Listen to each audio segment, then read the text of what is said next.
बिहार में Patna Phulwari Sharif PFI terror module का खुलासा हुआ और उसके बाद से पूरे देश में जिस तरह से बड़े बड़े खुलासे हुए, किस तरह से पीएफआई इस देश को तोड़ने, इस देश में आग लगाने और इस देश को इस्लामिक स्टेट बनाने की साजिश रच रहा है, उसके बाद से पीएफआई पर 5 साल के लिए पूर्णतः प्रतिबंध लगा दिया गया है।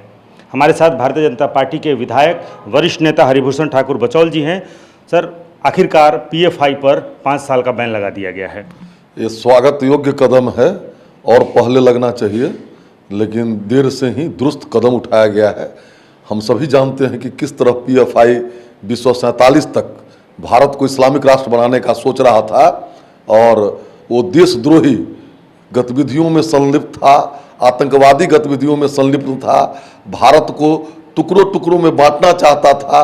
उसके स्लीपर सेल्स बिहार सहित देश के कई राज्यों में फैल चुके थे, बिहार में तो और ज़्यादा है।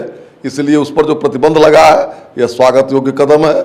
मैं अपने हृदय से माननीय गृह मंत्री जी को और प्रधानमंत्री जी को बधाई देता हूँ। बिहार में तो और स्थितियां खतरनाक थीं, क्योंकि पहली बार हुआ जब इस देश में किसी मदरसे से एक मौलवी की गिरफ्तारी हुई आतंकवादी गतिविधियों में संलिप्तता की वजह से। देखिए, निश्चित रूप से बिहार में वोट के लालच में और तुष्टीकरण नीति के तहत ये नई सरकार जो बनी है, आप जाकर के देखें अररिया, किशनगंज, कटिहार, पूर्णिया और खास करके नेपाल का बॉर्डर जो है सैकड़ों किलोमीटर, चाहे वो बेतिया हो, मोतिहारी हो, मुजफ्फरपुर, मधुबनी हो, दरभंगा हो, इन सब जगहों पर जहां मुसलमान की संख्या बढ़ गई है वहां पिछड़ों को, अति पिछड़ों को, दलित को रहना मुश्किल हो गया है।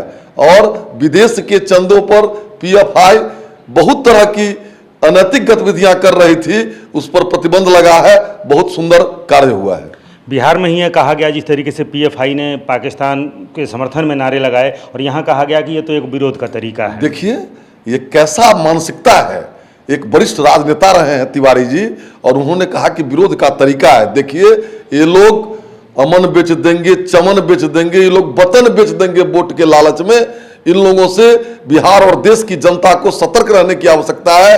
अगर हम अब भी नहीं जगे तो 1947 तक जो इन लोगों का मंसूबा था वो सफल हो जाता। लेकिन भारतीय जनता पार्टी के नेतृत्व में, माननीय प्रधानमंत्री जी और माननीय गृह मंत्री जी के नेतृत्व में हम सारे लड़ाइयों को लड़ेंगे और विजय प्राप्त करेंगे। तो आज जो बैन लगाया गया और उसके पहले जो खुलासे हुए, जिस तरीके से सुरक्षा एजेंसियां अलर्ट पर थीं, नहीं तो प्रधानमंत्री जब 12 जुलाई को पटना पहुंचते उस समय भी वो टारगेट में थे। 2013 में जब पहुंचे थे बिहार में, प्रधानमंत्री पद के उम्मीदवार थे, सीरियल ब्लास्ट हुआ था, 7 लोग मारे गए थे। अगर आज भी सीरियल जो जिस तरीके से गिरफ्तारियां हुई हैं, अगर सुरक्षा एजेंसियां इस नए भारत में अगर अलर्ट नहीं रहती तो उसके बाद उस तरह की भी कोई घटना हो सकती थी। लेकिन समय रहते उस तरह की ना सिर्फ घटनाओं की आशंका को टाल दिया गया है, बल्कि पीएफआई पर बैन भी लगा दिया गया है।